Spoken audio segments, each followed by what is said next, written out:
ఒక వ్యక్తి తన జీతంలో 11/11.11 అనగానే క్లియర్గా 1/9 ఇది. అంటే తన జీతం రూ. 9 రూపాయి ఇంటద్దె కోసం ఖర్చు పెడుతున్నాడు. మిగిలిన దానిలో 18 3/4% రవాణా ఖర్చు పెడుతున్నాడు.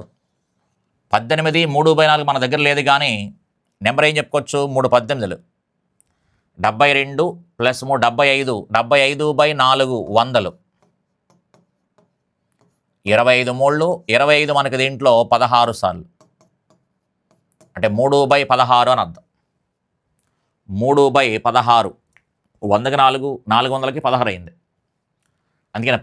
16 రూ. 3 రవాణా కోసం ఖర్చు పెడుతున్నాడు. మిగిలిన దానిలో 1500 ఆహారం కోసం ఖర్చు పెడుతున్నాడు.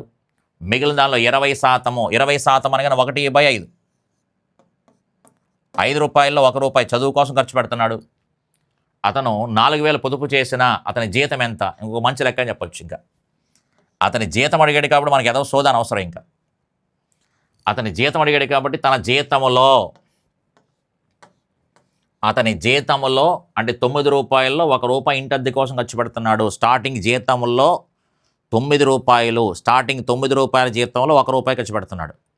ఇంకా ఎంత ఖర్చు పెడుతున్నాడో మనకు అనవసరం. జీతం అడిగాడు కాబట్టి ఆ జీతం తాలూకు నెంబర్ ఎంత? 9. అంటే కింద ఆప్షన్ 9వ ఎక్కం పోవాలి. కాబట్టి హ్యాపీగా టికెట్ వేసుకోవచ్చు.